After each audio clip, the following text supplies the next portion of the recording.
Now, Les Brown is a renowned professional speaker, author, and former television and radio personality. Very entertaining. I think anyone would like him. He was awesome. Very touching, from the heart. I'm an older guy, and this guy really got me fired up. Les has risen to international prominence by delivering a high-energy message which tells people how to shake off mediocrity and live up to their own potential. It is a message that he has learned from his own life, and one that he's helping others to apply in theirs. I think everything he says is coming from the heart. Oh my gosh, he's explosive. I've really learned so much. Very professional, very smooth. He talks from the heart. He has integrity. Les was born with his twin brother on the floor of an abandoned building in a poor section of Miami, Florida. Les and his brother were adopted at the age of 6 weeks by a single woman. I think it was incredible. There's a lot of things that I wanted to work on, and he answered a lot of questions and kind of put things back into my mind that I kind of forgot about from not studying and doing that kind of stuff, so it got me back on track. It's not hot in that room, but he's sweating. He's putting everything he's got into it. A bored and unmotivated student, Les was mistakenly labeled educable mentally retarded in the 5th grade.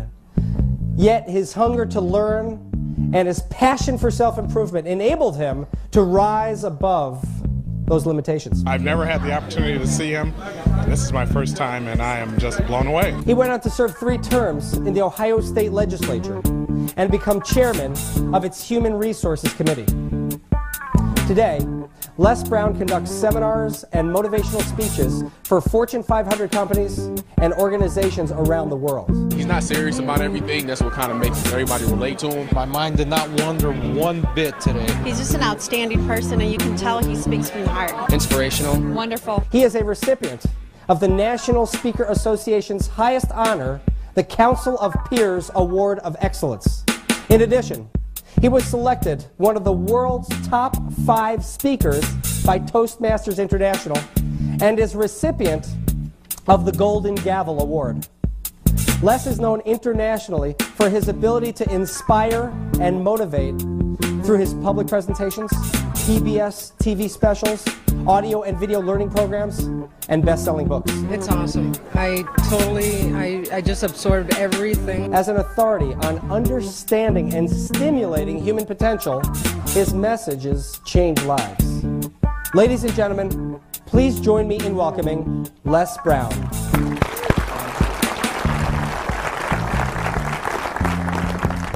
How many have major goals you'd like to achieve? Raise your hands, please. Very good. I want you to shake someone's hand on your right and left, look them in the eyes, and say with conviction, you have something special. Do that quickly, please. Very good. I like to ask that question before I speak, because I like to know who's in the audience and what your expectations are for your life. And when I ask that question, a lot of people raise their hands. Some people don't. Some people don't want anything much. Most people operate in the area of survival. How many of you know people who should be here? Raise your hands, please. See, they're fine just like they are. Now, but there are some people who that just surviving is not enough. I believe that there are 3 types of people in life. They're winners, they're losers, and they're winners who've not discovered how to win yet. And these individuals, it's something about them that drives them, that they will invest in themselves. They go to seminars and workshops and lectures, and they're seeking, there's something in them that says, I can do better than this. That there are people who would be glad to be where they are and would be happy, but they're not. How many of you know if you had your life to live over again, you can do more than what you've done thus far? Raise your hands. I was reading a story about George Bernard Shaw, who was a very brilliant man in his day, and I love to quote him. But one of the things that was asked George Bernard Shaw that really resonated with me at the end of his life, somebody asked him, if you had to be anybody in the world, anybody throughout history, if you had the power to be born again, who would you like to come back as? And without blinking, he said, I'd like to be born as the man I never was. I like to be the man I never was, that I never became. Seeking to connect with that person. There's another person here that you're looking at. There's somebody else back there. And every chair in this place, there are two people in this place in every chair. You're in the chair with somebody else. There's another person back there. You know they're back there. And that person is the person that you want to become connected with. And sometimes you do. Sometimes you've had some experiences where you said, I can't believe I'm doing this. How many of you have ever done that, please? That you surprise yourself. Well, every time I speak, I see this as such a sacred opportunity. And I'm so happy. Sometimes I think I'm dreaming, because when I look back on my life, and this Les Brown that you see was in bondage for so many years, didn't come out till late in my life. I had him under arrest. I was in bondage with fear. I wanted to do what I'm doing.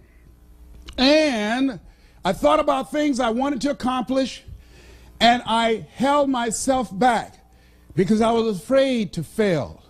I was afraid to make mistakes. I was afraid that I would embarrass myself. I was intimidated by people who had college degrees because I didn't have a college degree. I still don't have a college degree. And so I would think about the things I wanted to do, and then I would start thinking about the fact, Les, you can't do that. So that's what I told this guy in me. Les, you can't do that. You don't have a college education. Les, I hear what you're saying, but come on, be logical, be practical. You can't do that. I know you feel good going to see Zig Ziglar and Tony Robbins and the late Dr. Norman Vincent Peale and Robert Schuller. I know they motivate you and inspire you, but get real. You can't do that. You never worked for any major corporation. Come on, let's be practical, be logical. Oh yes, I know people told you you have a gift of gab and you have a nice personality and you're funny and you make people feel good and you make them laugh, but you become a speaker, speak for corporations, train and teach people and motivate people to do something you've never done.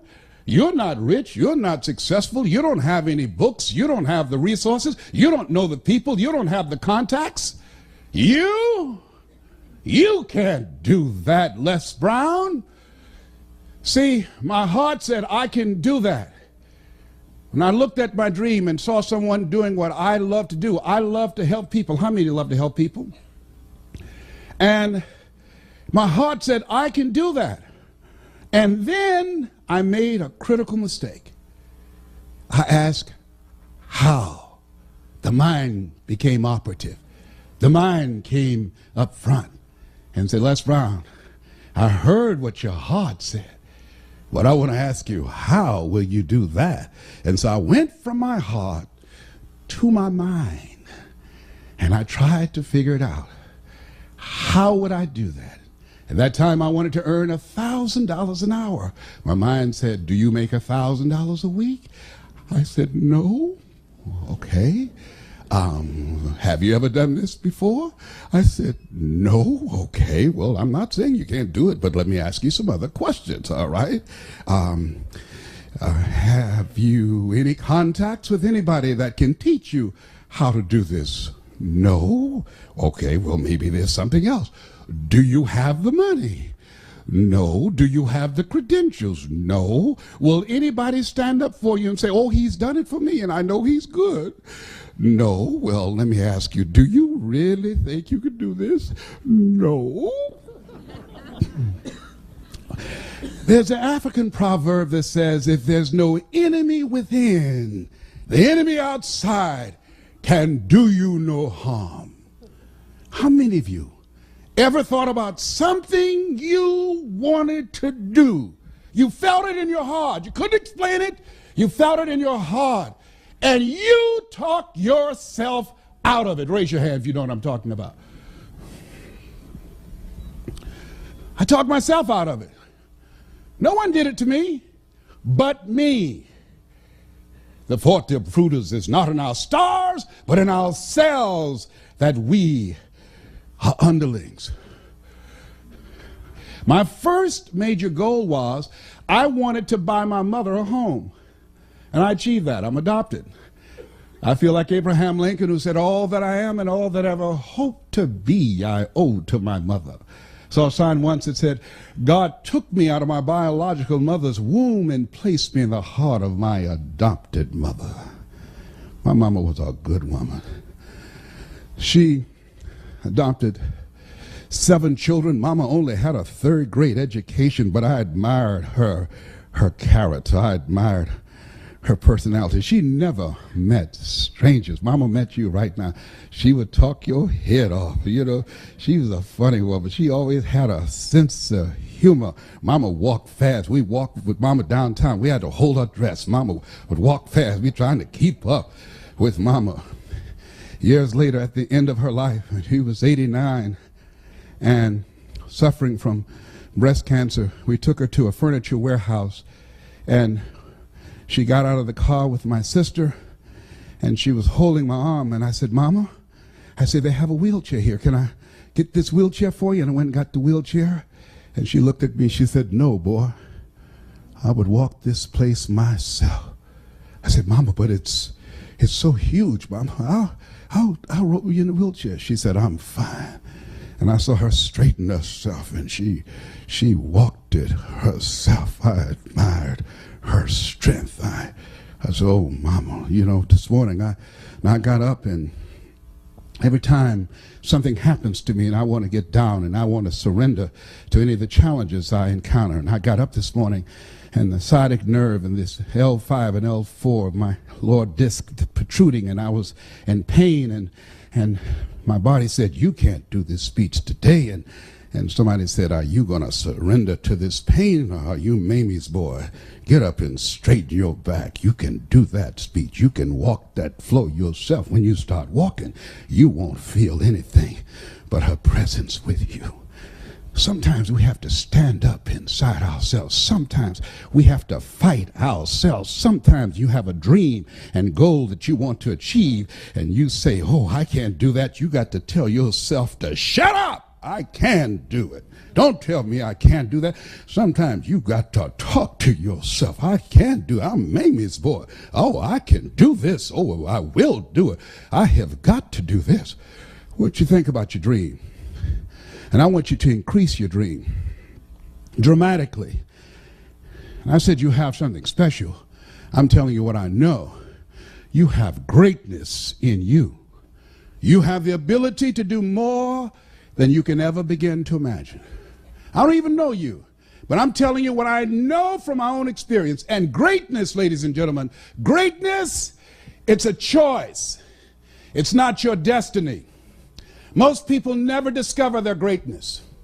Most people, ladies and gentlemen, go to their graves living a life of mediocrity, living a life far below their potential. Oliver Wendell Holmes said most men and women go to their graves with their music still in them.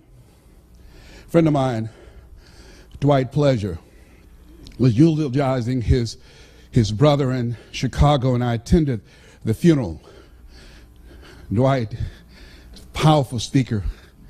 He gives a presentation called How to Start Over Again, how to make it from scratch. Oh, Dwight is powerful. Dwight had lost his life for years to drugs and crack cocaine, lost everything, and he came back again. He demonstrated comeback power going around the world, changing people's lives. And he was eulogizing his brother. He said, and the room was very quiet and very somber, and he said, my brother was in the room in California, and they told me he died by himself.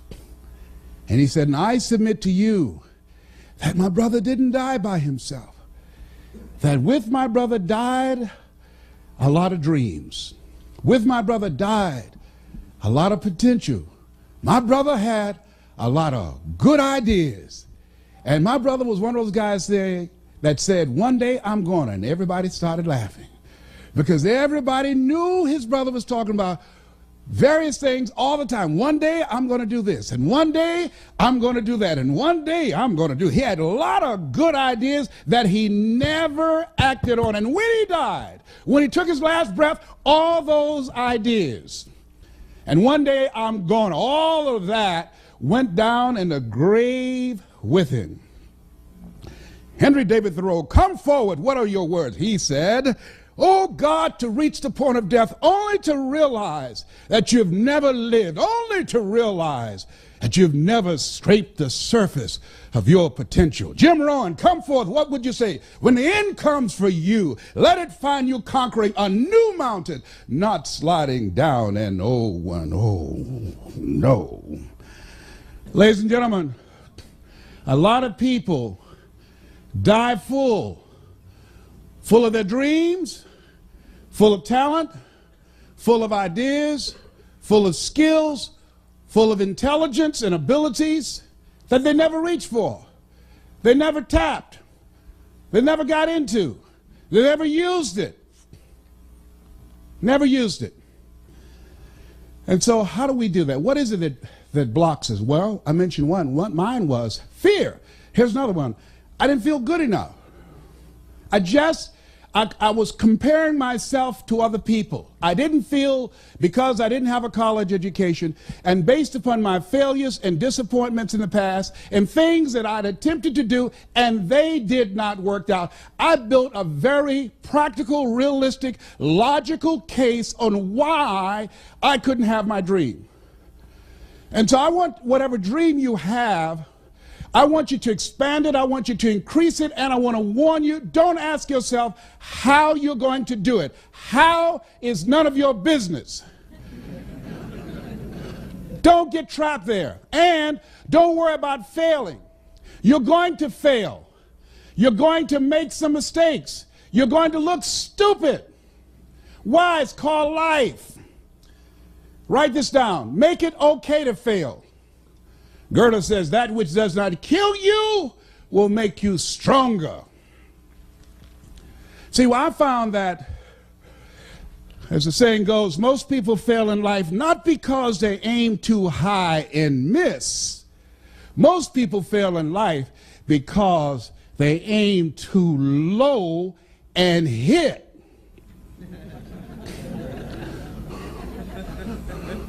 And many don't aim at all. Many just survive. They come to work asking, what time is it? And they work just hard enough to keep from being fired. And they are getting paid just enough to keep them from quitting. In order to reach your goals and do some incredible things, ladies and gentlemen, I say that you have something special. You have got to have faith and ignorance. You've got to believe in yourself. You've got to believe in what you're doing. You've got to believe in your product. You've got to believe in your services. You've got to believe in a power greater than yourself. You've got to believe in the power of pursuit. And you've got to be ignorant enough to know that you don't know what you can't do. Don't rule anything out for you. Eye has not seen, ear has not heard, nor has entered the heart of humankind what God has in store for you. Repeat out to me, please. Leap and grow your wings on the way down. Yes, so you're going to be a good salesperson. You've got to be a risk taker. Here's something else I tell you what. You want one of the keys? What will separate great sales professionals from people that are mediocre? I tell you what. I learned this as a kid. I used to sell newspapers. Sam Axelrod, who was one of my early mentors, he used to, every day, he would pick me up, and I was the youngest one in the group, all older individuals and mostly grown men. And every day, Sam would get in, and he would have a quote for everybody in the car. Sam, driving the station wagon, he said, gentlemen, yes. He said, this is a usable world, and if you don't use it in the right way, it's a cruel world. And I would say, thank you, Mr. Axelrod. Nobody else paid attention to that. I don't know why. But I was the one. It just made sense to me. And I kept these things. I remember, Leslie, yes, sir, because he remembered that I was the only one that responded. I was the only one that took notes when he spoke. He said, always strive to get on top in life, young man, because it's the bottom that's overcrowded.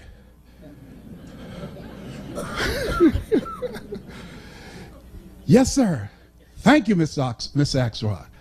But he was baffled by me because he couldn't understand how that adults who were 10, 15 years older than I was, had more experience, how was it that I was selling circles around them?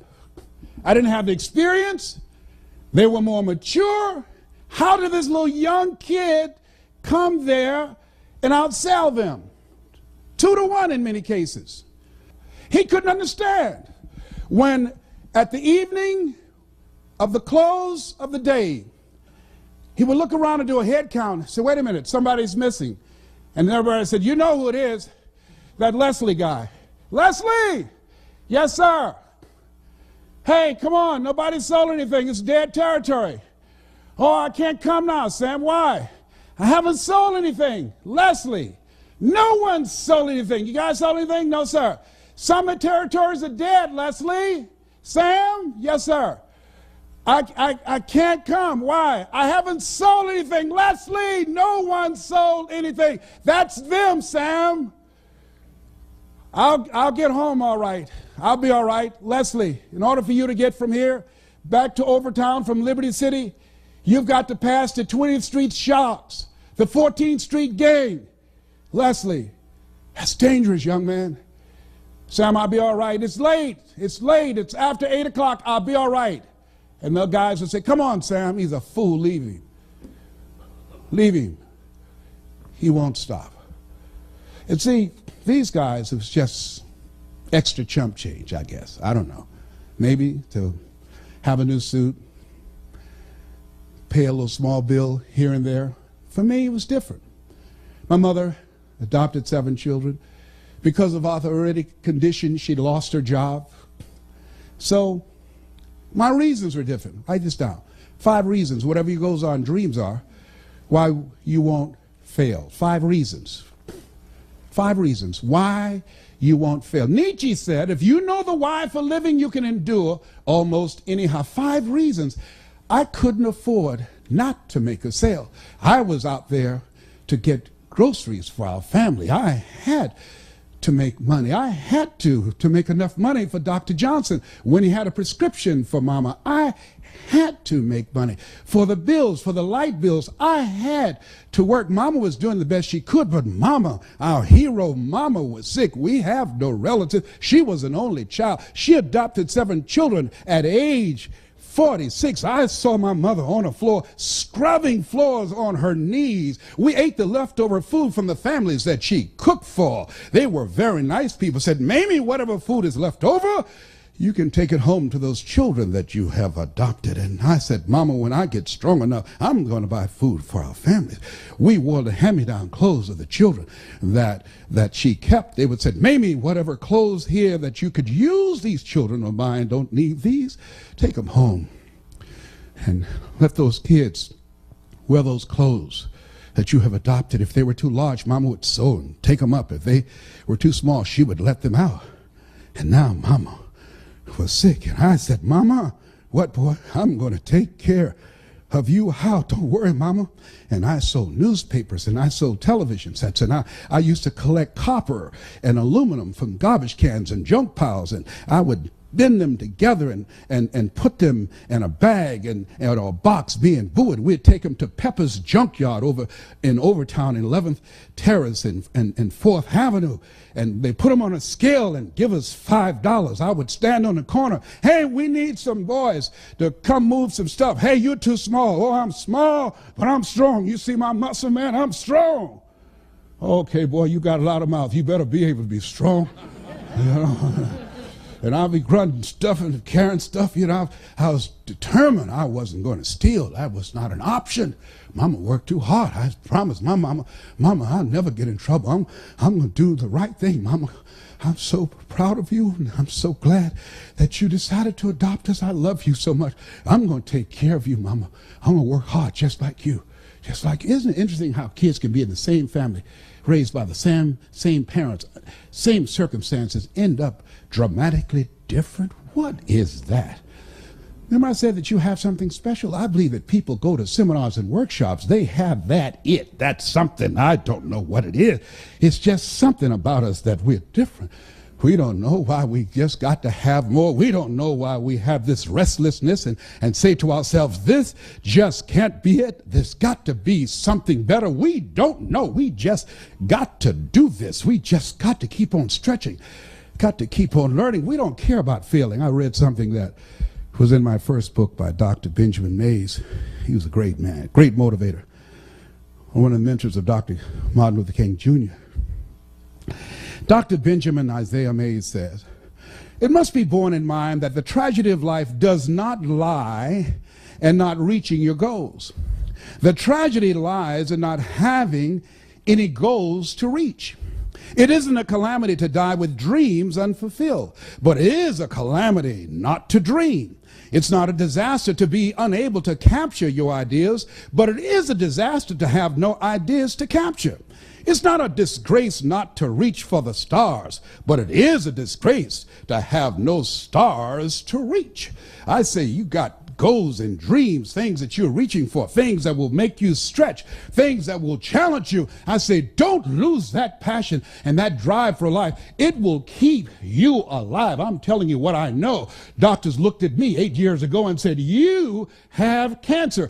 8 years ago, they gave me 2.5 years. I was still here. I told my group of speakers that I trained, I said, I'm going to beat this, and this is a year. All of them said, okay, Lester, we believe you, man. We're believing in you. And then they start calling the person who manages my speaking program and say, will we get a refund when he dies? Because they were believing the numbers. Because the PSA 1 to 4 is normal. 119, that's serious. I went to the MD Anderson, which is #1 in the world. Sloan Kettering, Johns Hopkins, Howard University. Went to all type of doctors and urologists and oncologists. And they said, Mr. Brown, I'm sorry, young man, but we've done all we can do. And let me share something with you. Write this down. Work on yourself. See, the people that are going to reach their goals and dreams, not only do they have compelling reasons that drive them, because the thing that drove me, that kept me ahead of everybody else, I had some compelling reasons of why I was selling television sets no money down. I had some compelling reasons that I'd go to a door at 10 o'clock at night and knock on the door. Hello? Yes? Who is that? Hi, would you like to buy a nice working television set, no money down? Boy, do you know what time it is? Yes, I do. It's 10 o'clock at night, and I take care of my mama, and I'm going to sell a television set tonight to somebody, and it might as well be you. And finally, somebody said, fool, come on in here. It better be a good one. You got to have some reasons. Reasons will drive you. Reasons will give you comeback power. One of my good friends, Willie Jolly, has a saying, one of his books, that if you get knocked, no, he says, a setback is a setup for a comeback. A setback is a setup for a comeback. When they said, you have cancer, one of the things that was different for me than everybody else, and I just finished doing a presentation called You Are More Powerful Than Cancer, was because of the fact that I listened to so many positive things. I went to so many lectures. I talked to so many people that were cancer conquerors. I asked them, what did you do? And when people said to me, oh, my uncle died of prostate cancer, my father died from prostate cancer, my mind said, well, that has nothing to do with me. I don't want to hear nothing about that. I'm not being insensitive, but don't tell me that. That's not my destiny. I got too much work to do. I got things that I'm supposed to accomplish. And so I had a mindset that, hey, I can beat this. I can get past this. Oh, no, I'm not going out like this. So you got to stand up in yourself. You got to fight. You will have opposition. Things going to happen to you in life. It's called life, and it's not personal. Stuff's going to happen.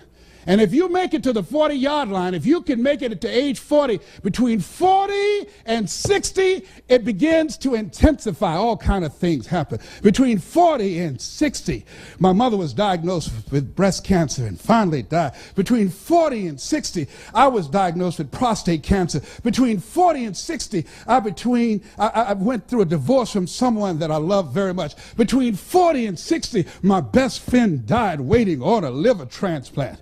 Between 40 and 60, had a nationally syndicated talk show, highest rated, fastest canceled talk show in the history of television. Between 40 and 60, oh, life put a whooping on me. My God, how many of y'all had yours already? Tell how many of you know what I'm talking about? It ain't personal. Don't say, why did this have to happen to me? Why not you? Who would you suggest? It's called life. And here's what the key to it, that you have to work on yourself. I read every book I could on how to heal yourself. I listened to every speech. I talked to people.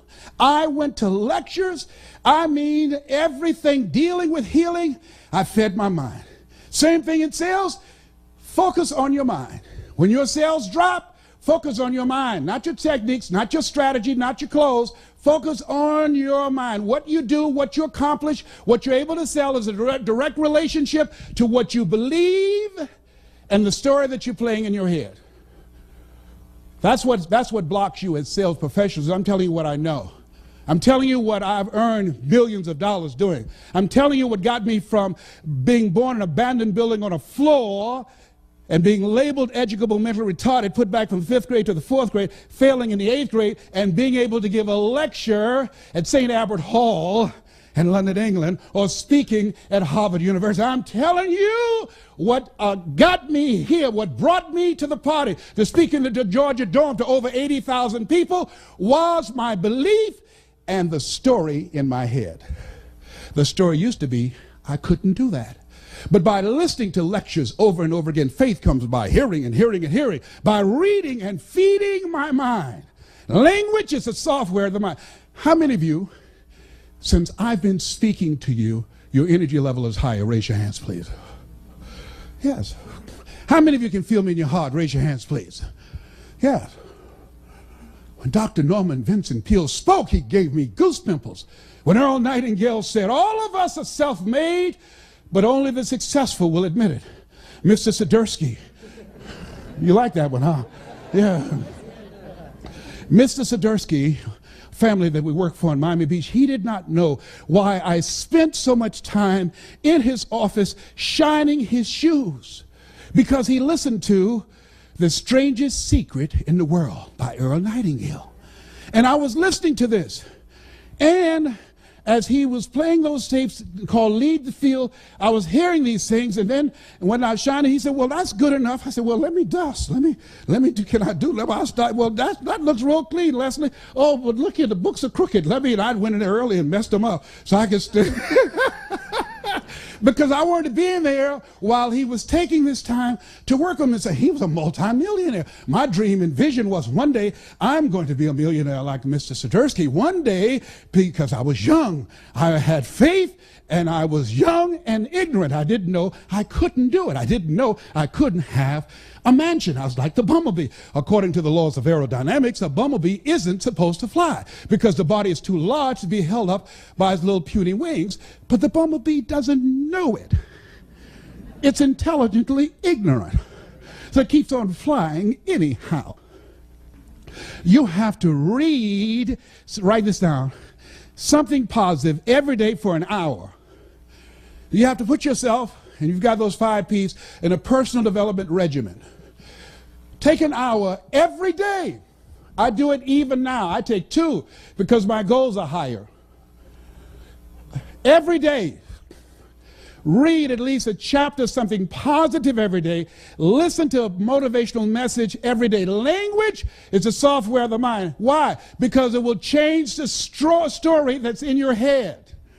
See, what we do, what we accomplish, is a result, as I said earlier, of what we believe and the story that's in our head. See, most people go so far and then they park. They stop.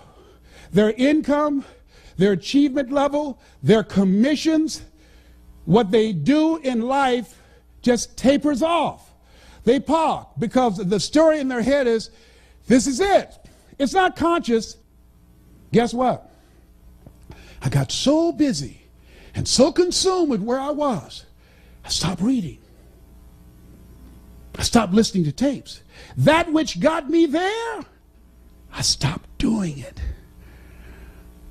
The mind, ladies and gentlemen, is like a garden. If you have a garden, you have a yard, you have weeds, you just can't go out there with one can of weed killer. Write this down. Steve Duncanson said this. Powerful statement. Put it someplace. You can apply it to your health. You can apply it to your sales. You can apply it to your business. You can apply it to your life. He said, life is a fight for territory. And once you stop fighting for what you want don't want will automatically take over.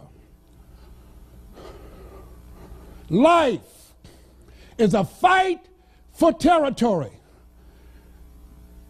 And once you stop fighting for what you don't want will automatically take over. I have to exercise every day. I have to drop out of my bed and do 100 push-ups every day. I have to discipline my eating. I have to turn off the news. I can't watch the news. I'm not going to have a reoccurrence of cancer in my body. I have to eat 80% raw vegetables. I have to drink 12 glasses of water a day. I have to take my zinc and my saw palmetto and my Halen 951. I have to take my wheatgrass. I hate it. But life is a fight for territory. I'm fighting for my health. I have to. What working on yourself does, by setting aside time to work on your mind, to go seminars and workshops, it causes you to begin to reflect on yourself, to take personal inventory, and to upgrade your game plan and your strategy, but it increases your faith. See, our belief, it's something that continues to grow. What I earn is a reflection of what I believe subconsciously that I deserve. They did this study with these senior citizens in their 80s and 90s and said, you look back on your life, what do you like to say right now? You know what they said? The majority of them said, they have regrets of the things they thought about that they didn't do, and now they're going to their graves not knowing if they could have done it. That's why I said, live full.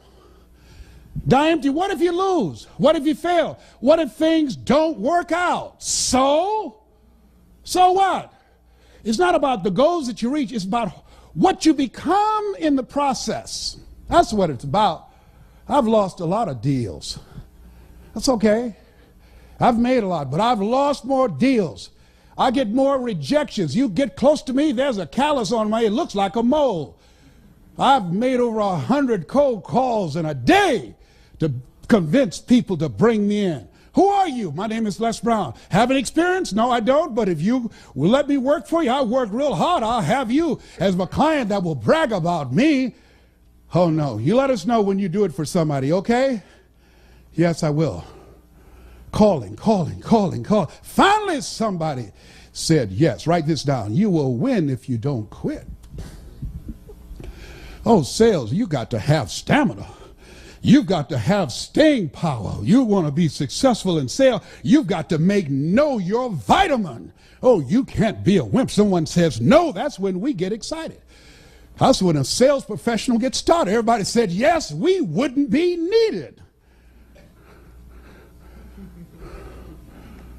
Let us say together, it's possible. See, the people that are going to increase their sales, the people that are going to change their lives, the people that are going to recover their health, the people that are going to build their lives and start all over again from scratch are people who believe it's possible. The people who fail are the people who suffer from possibility blindness. Repeat after me, please. Go all out. Yeah, write that down. See, when you want to increase your performance in life, that say the people that are successful in any area of life, you must be willing to do the things today others won't do in order to have the things tomorrow others won't have.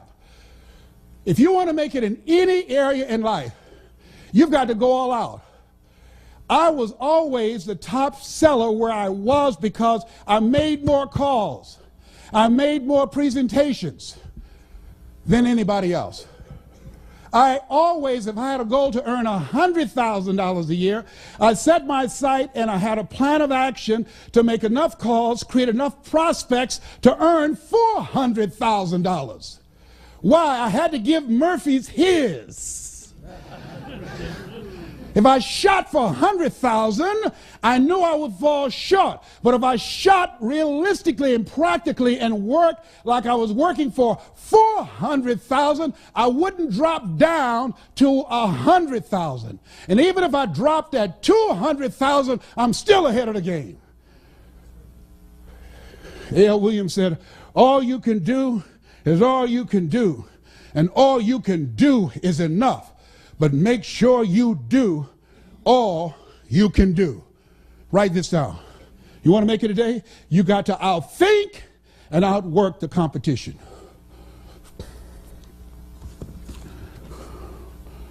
Outthink and outwork them. We're going to take a break, and I'm going to share with you some other strategies that will give you the competitive edge. I don't care what you're doing. I outwork my competition. When I decided to become a motivational speaker, my goal was not to be just another guy out here. I trained speakers. And I say, let me tell you what has governed the industry. The Dale Carnegie course, which is a great course. Tell them what you're going to tell them, and tell them what you told them. I said, you want to be successful in speaking or anything else? I said, listen to me. My favorite book says, and all thy getting, get understanding. You want to be successful in any business and any sales, first thing you want to do is know your customer. I tell people spend more time listening to them, asking questions, finding out what they need. Don't go in running your mouth. Some people talk their way in and talk their way out. Have you seen them do it? Raise your hand. Find out who they are. Find out what do they want. Ask questions. Give a presentation from their point of view, not from your point of view. Let them see you as a resource, as a consultant, as a strategic partner. Don't go in selling. Build relationships. Zig would say, people don't care how much you know until they know how much you care. Here's something else. And whatever you want to do in becoming successful, write this down. Master your knowledge of the marketplace and the product. When I decided to become a major player in this industry, I started out reading one book a week. You must be willing to do the things today others won't do in order to have the things tomorrow others won't have. The average American reads one book a year. If you decide to become an expert professional in your area and becoming knowledgeable about your customer, about the product, about the industry, about the competition, if you just study and read one book a month, in 5 years, when the average American read 5 books, you'd have read 60 books. It will make you an expert. Here's the other thing that we'll talk about when we come back. Write this down. We'll start off this with presentation power. The difference between successful and unsuccessful sales professionals is the power to present. Mr. Washington said, Mr. Brown, yes, sir. Man changed my life. I was in his class waiting on another student. He said, young man, go to the board and work this problem out for me. I said, oh, sir, I can't do that. He said, why not? I said, I'm not one of his students. He said, look at me. Yes, sir. Go to the board and work the problem out anyhow. I can't do that, sir. Why not, sir? Because I'm educable, mentally retarded, sir. I'm in special education. And as the students erupted in laughter, he came from behind his desk. He looked at me. He said, don't you ever say that again. Someone's opinion of you does not have to become your reality.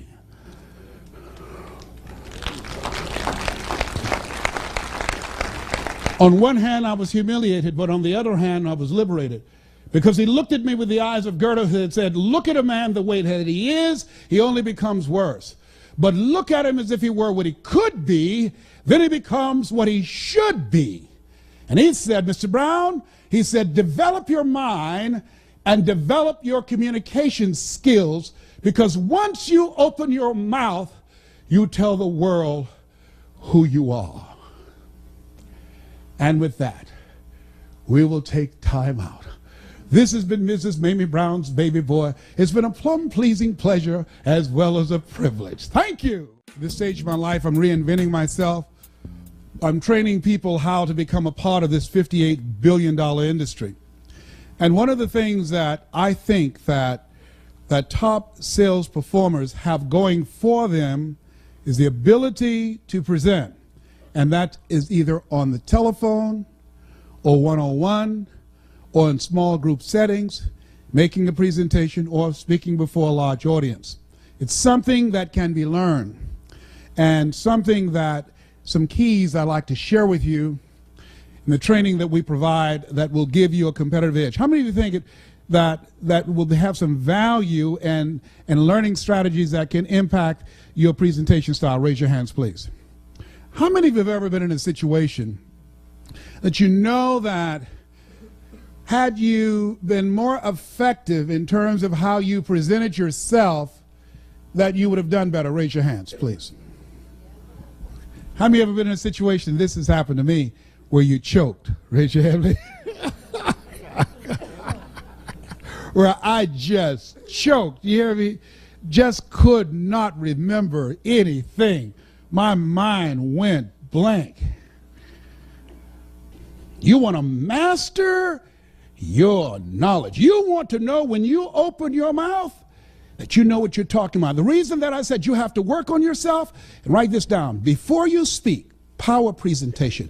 Before you speak, see, a lot of people just worry about getting up and speaking and presenting. Before you speak, there's work you've got to do on you, because I don't care how good you are in your presentation, in your knowledge, how well organized it is. I don't care about your PowerPoint presentation. Who you are behind the words will be more powerful than the words you speak. When you come into the room, you've got to have a spirit and energy about you that you expect this deal to happen. You have to come in the room and you have to look at them, and your look must be, the only reason you were spared from birth control was to give me this deal.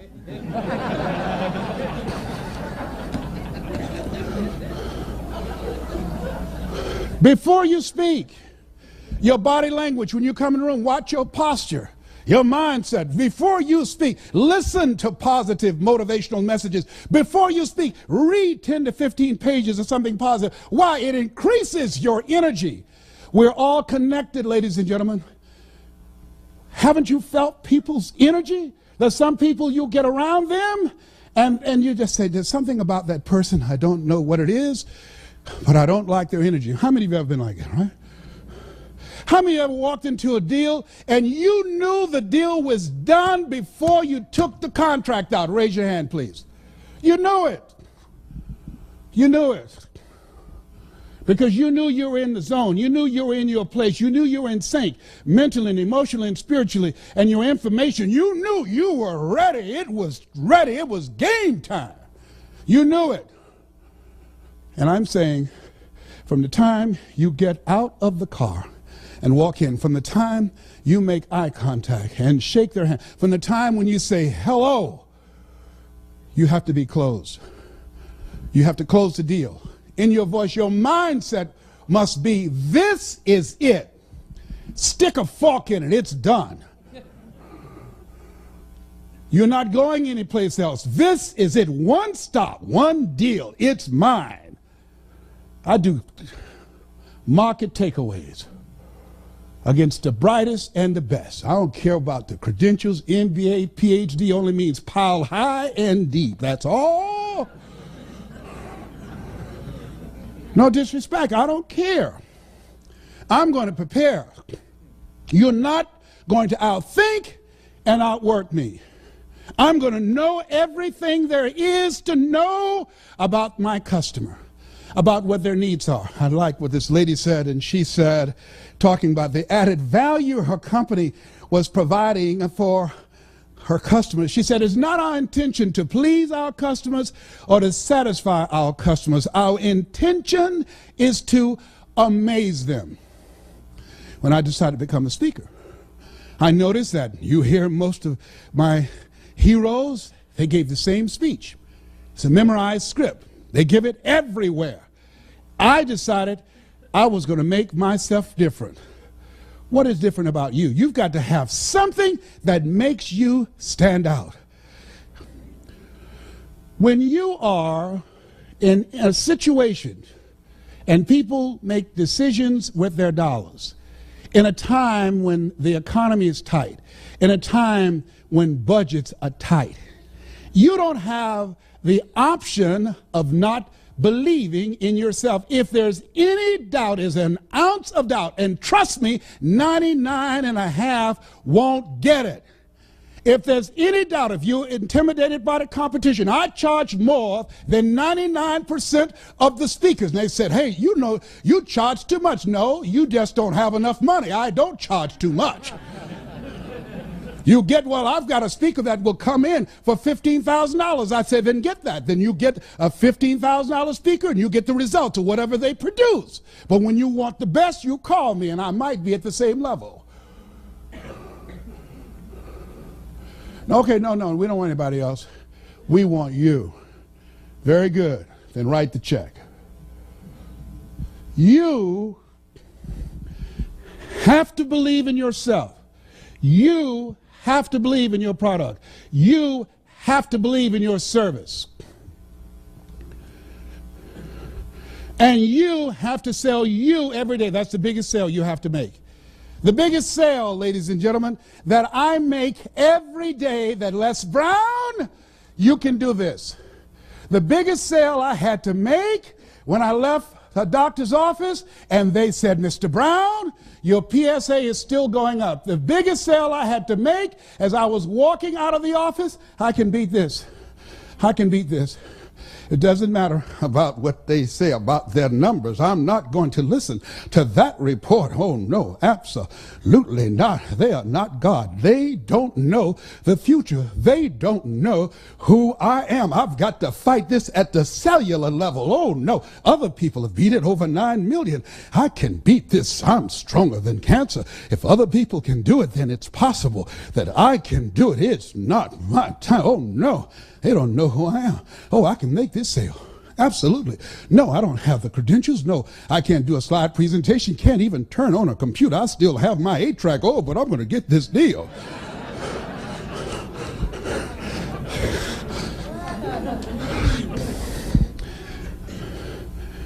You got to sell yourself every day. And sometimes you get scared. I like what Ambrose Redmoon said, that courage is not the absence of fear. Courage is the judgment that what you want is more important than your fear. I used to be intimidated by people because they had more education, because they had more money, because they had credentials, because they had contacts, because they had 4-color brochures, because they had books, and I didn't have all these things, because they had infomercials and they had television exposure, and I didn't have all those things. But the judgment that providing for my family was more important than my feeling inferior, more important than my fears. The judgment that I have to control my future. The judgment that I want to be able to take care of my mother, that when my mother becomes ill, I want to be in a position to do more and just pray for her. Oh no, whatever she needs medically, I will be able to write the check. The judgment that my children would have a choice to go to the college of their choice to give them a competitive edge in the future. The judgment that, oh no, one day I'm going to be able to have vacations. I will go to Paris. I'll go to Tahiti. I will go to Jamaica. I will go to Hawaii. The judgment, I have more time for myself. The judgment that I'm going to secure my grandchildren's future and my great-grandchildren. The judgment of those things that make life worth living was more important than my fear. What is it that will make it worth it for you? To face the rejections. What is it that will make it worth it for you to brainstorm and not be intimidated and say, I can do this? What is it that will make it worth it for you to raise the bar on yourself and say, I got some more stuff in me. Oh, I haven't even gotten my biggest deal yet. What is it that will make it worth it for you to go back to a customer who slammed a door in your face? What is it that will make it worth it for you to know your vitamin, that you become empowered by it? What is it that will make it for you when you want to give up? You can't buy a sale, and things are working against you, and you get close to making your numbers, and then they double your quota. What is it? You got a sales manager breathing down your neck. Don't give you the tools. Don't give you the resources that you need. You're working in a toxic environment, and rather than working together, they're working against you. What is it that will make it worth it for you to get out of the car when you want to keep driving past the office because of the stress? What is it that gives you the strength and the power? I got a saying on one of my tapes, and life knocks you down, try to land on your back, because if you can look up, you can get up. What is it that will help you get back up again? Can you feel me up it here, up it here? Come on, get over there, a round of applause. Come on now.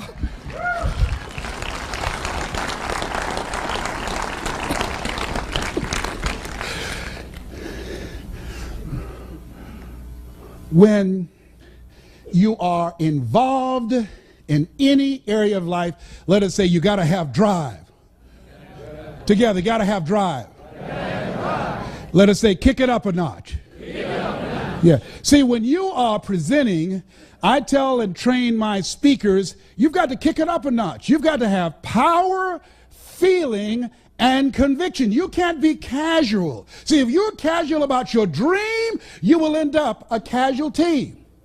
If you're casual about your product, if you're casual about what it is you're presenting, if you don't internalize it, if they can't feel that you are excited, that you are sold yourself, they don't care. You've got to give people enough emotional energy to say, wait a minute, I know this costs less, but there's something about this person, I'm going to go with them. I'm going to go with them. I'm telling you what I know. I've had companies say, no, look here, I know we have these other people, but I want somebody in here that's on fire about our stuff. I talked to this guy, he's already done his research, he knows about us. I saw him speak, and he's so custom designed, we thought he was in the real estate industry. We thought he was involved in finance.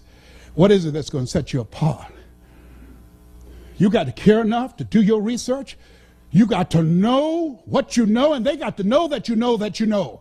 And when you speak, how you speak before the words, the spirit of who you are will touch them, give you the competitive advantage. If you're going to be successful today, write this down. You've got to be flexible. You've got to be versatile. And you've got to be adaptable. You've got to deal with circumstances such as you find them. Why? Because a lot of stuff is going to be thrown at you. Many times you're not going to have time to prepare.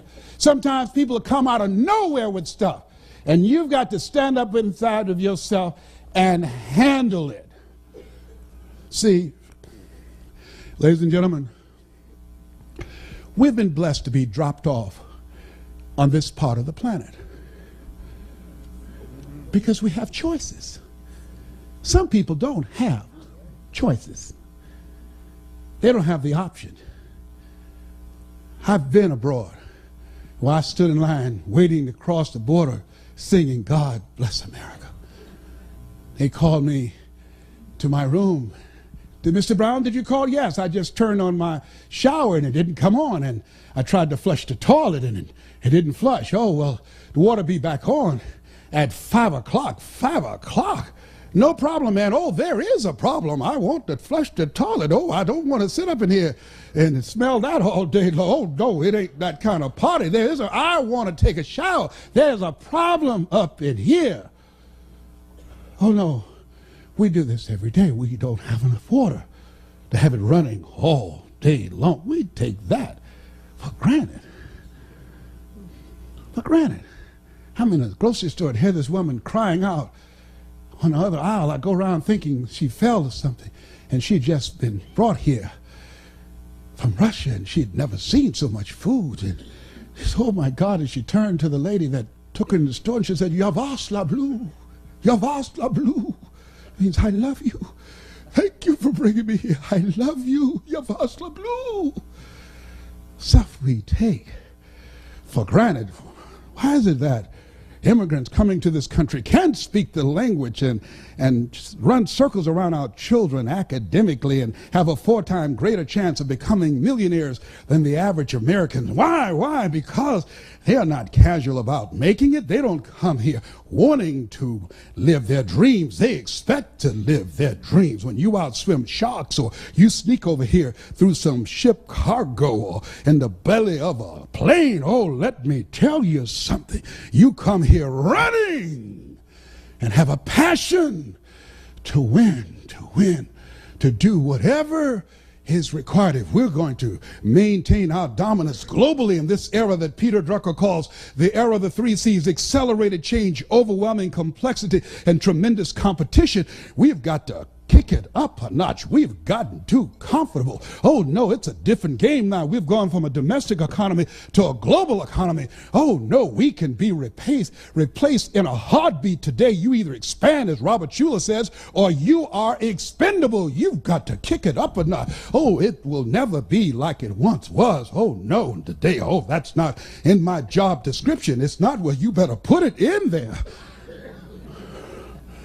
You got to do more and do it faster and do it better. You got to kick it up a notch. It's a brand new day.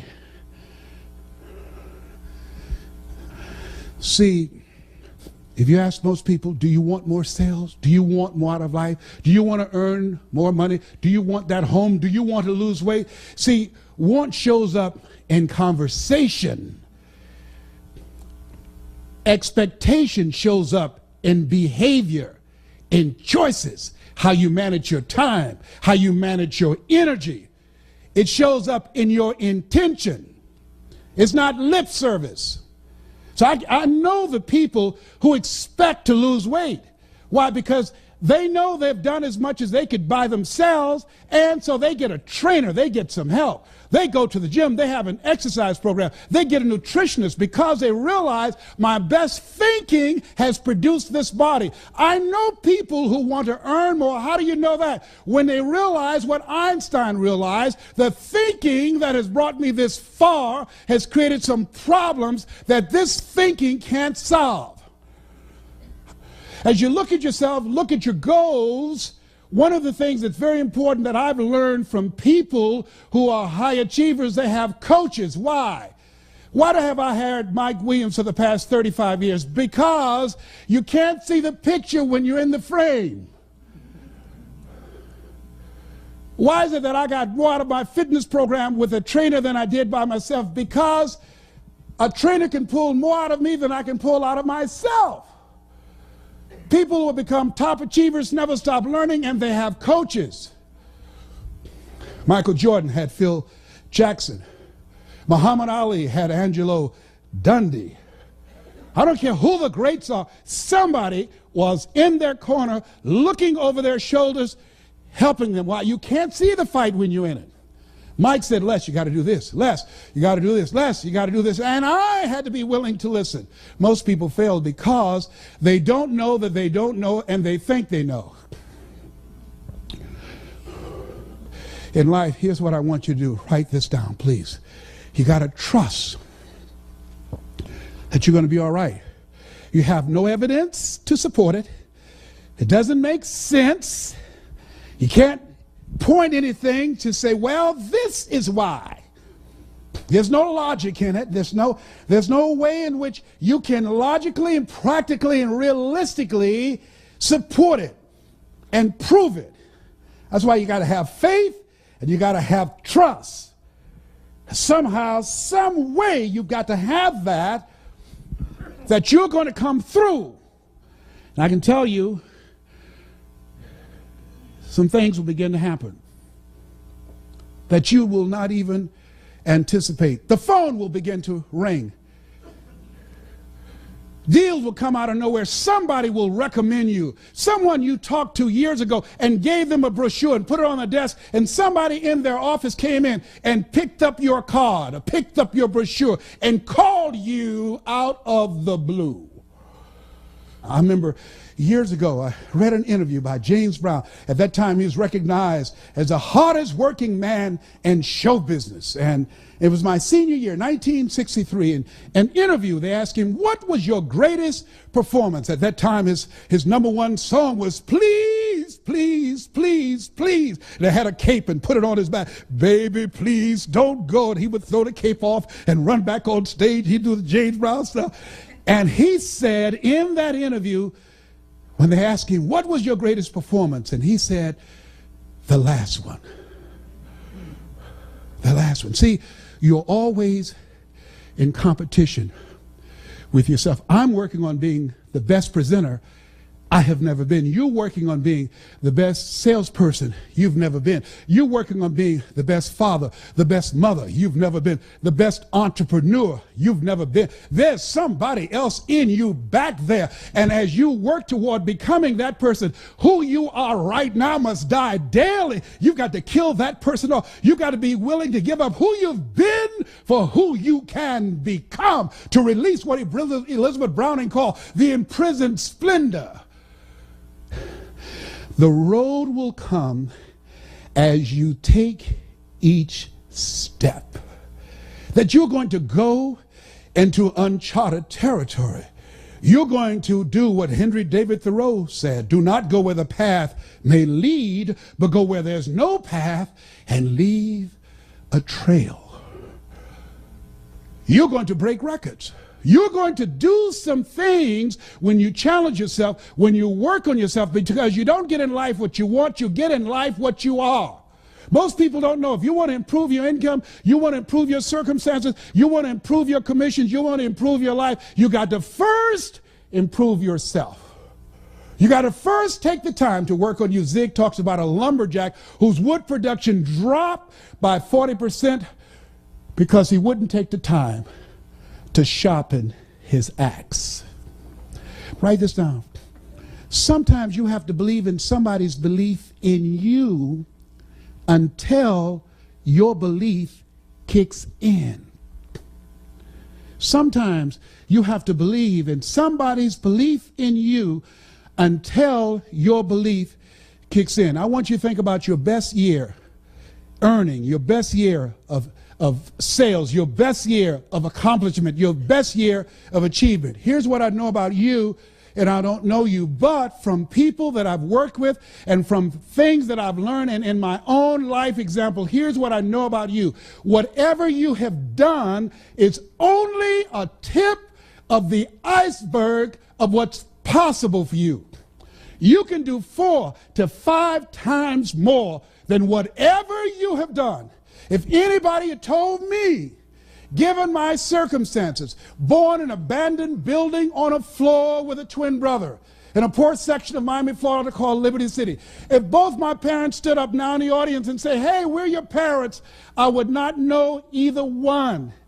Being adopted, labeled educable, mentally retarded, failing twice in school, if anybody had told me that in my future I would be speaking to you, in my future I would write books, in my future, even though I don't have a college education, I would produce 6 different specials for PBS and earn millions of dollars. In my future, I would have a nationally syndicated talk show. In my future, I would travel around the world and speak to over 80,000 people in the Georgia Dome. Nobody could have convinced me when I was working at Sears as a salesperson, when I was working for the Miami Sanitation Department as a garbage collector, making $8 an hour. No one could have looked at me when I was walking to empty their garbage and pushing that can forward and kicking it and getting up under it and moving it and straightening my back and walking with it to empty that stinking garbage in a truck with other men older than me and stronger than me. I did not know that this Les Brown that you see now existed. I didn't know. I didn't know. I'm still working. I know there's something else back here. I feel that there's something bigger for my life. And I feel that at this stage of my life, only certain kind of people come see me. People that show up because we're cut from the same cloth. We're branches of the same tree. People who feel me in their heart. People who are strange. People like me. You're strange. That's why you're here. You're different. You're different. Mr. Washington, Mr. Brown, yes, sir. You want to be successful? Yes, sir. Don't follow what other people do. I feel like a stranger when I have family reunions with my family. When I go to my reunions with my classmates, they talk about retirement. Life is about change. Human beings were built for change. Animals can't change. An alligator can't be anything but an alligator. A tree can't be anything but a tree. Human beings, we were built for change, to reinvent ourselves. You must be born again. There's something in you. You're pregnant with unlimited possibilities. You're pregnant with greatness. There's some things in you. In this room, some entrepreneurs. In this room, some millionaires. In this room, some great ideas, great strategies. In this room, some great concepts for business. In this room, great fathers, great mothers, great community activists and policymakers. In this room is greatness in this room. I don't know what your goals are. I don't know what you want to do. Here's what I feel. Here's what I have coming to me in my mind that I feel from you. And while you've taken this slice of your life to spend this time with me, to honor me with your presence, because time is so important, I believe that there's somebody in here that it's your time. I remember when Mr. Washington gave a speech, and I just failed math and history and English, and I had to go to summer school for the 5th straight year. He was speaking to the graduating seniors. I was going to have to be involved in a summer school program to go to the 12th grade. He was giving this speech. I heard his voice, and I came in the auditorium. I stood in the back as he spoke, and I felt he was speaking to me. People were jammed around the auditorium because Mr. Washington, he's in his 80s now. He's still very eloquent. He was a great orator. And as he spoke, he said, I was brought here from Brighton, Florida. And I believe when I was brought here, I came to develop greatness. You have greatness within you. You have the ability to do more than what you can ever begin to imagine. And as you graduate from Booker T. Washington High School, if you leave here with a sense of greatness, it's just one of you have that vision of yourself, then Mr. Charles L. Williams, your principal, and the school board and all the people that were involved in recruiting me to bring me here, their efforts would not have been in vain. If just one of you have the vision, a larger vision of yourself, doing more, impacting people's lives, changing the course of history, creating a brighter tomorrow, then my being brought here would not have been in vain. And they gave him a rousing standing ovation. And as he left and went down the auditorium steps, I followed him. And I said, Mr. Washington. He said, yes. I said, do you remember me, sir? He said, no. I said, my mother, Mrs. Mamie Brown, she works in the cafeteria now. She got started. She's the one that fixed the great sweet potato pies that everybody talk about. I'm the twin, Leslie. You remember I was in your class waiting on MacArthur Stevens, and you told me to do something. I told you I couldn't do it, and I told you I was in special education. I was educable, mentally retarded. And you said to me, somebody's opinion of me does not have to become my reality. He said, yes. I wrote that down, sir. I see that every day when I get up. It's on my bathroom window, sir. On my mirror in my bathroom. I repeat that to myself. It doesn't bother me anymore that people call me DT, the dumb twin. He said, I'm glad to hear that, Mr. Brown. I said, sir? He said, yes. You said that if anybody, just one person in there got a larger vision of themselves, that your being brought here would not have been in vain. He said, yes. Well, sir, I'm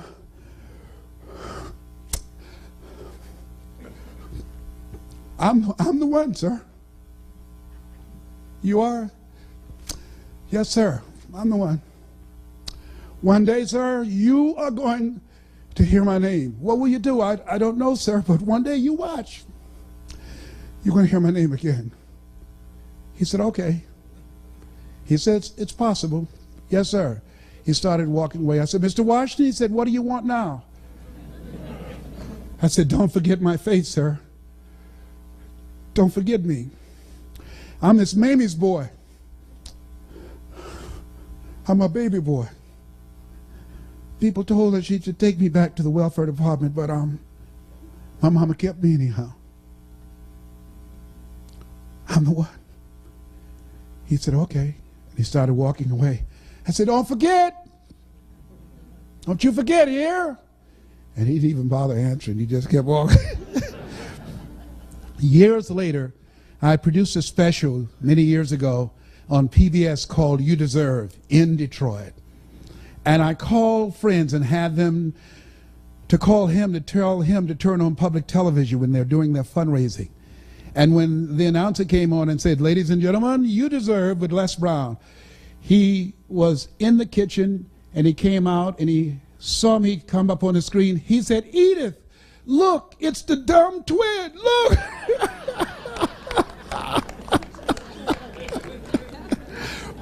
And he called me in Detroit, and this was, and I cannot wait to tell you the story, how I used to sleep on the floor of the Penobscot building and building my business. You know, during the good times, you put it in your pocket. During the tough times, you put it in your heart. And so he said, may I speak to Mr. Brown, please? I said, who's calling? He said, you know who this is. I said, oh, Mr. Washington, it's you. He said, you were the one, weren't you? I said, yes, sir. He said, but you were so crazy. I said, I know, but I'm rich now.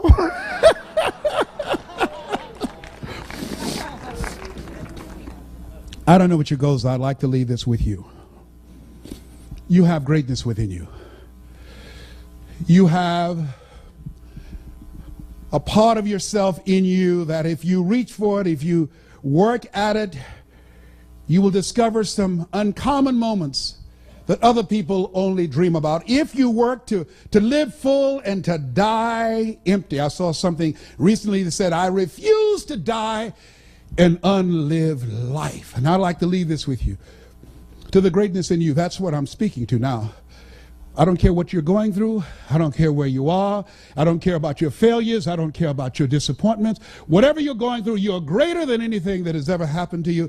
And I like to leave this with you that my mother used to love to hear me say. She said, Leslie, I said, yes, ma'am, mama. Say that thing for me, boy, that makes me feel good. And mama fought breast cancer for 22 years. She's a 22-year breast cancer conqueror. Mama was a fighter. You got to fight for your dream. I learned to fight from my mama. Mama was a fighter. And I dedicate this to you. And it says simply this. If you want a thing bad enough to go out and fight for it, to work day and night for it, to give up your time, your peace, and your sleep for it. If all that you dream and scheme is about it and life seems useless and worthless without it, and if you gladly sweat for it and fret for it and plan for it and lose all your terror of the opposition for it, and if you simply go after that thing that you want with all of your capacity, strength and sagacity, faith, hope, and confidence, and stern pertinacity, if neither cold poverty, famish, or gulf, sickness or pain or body and brain can keep you away from the thing that you want, have dogged and grim you besiege and beset it, with the help of God you'll get it. This has been Mrs. Mamie Brown's baby boy. God bless you, God bless your dream, and God bless America. Thank you very much.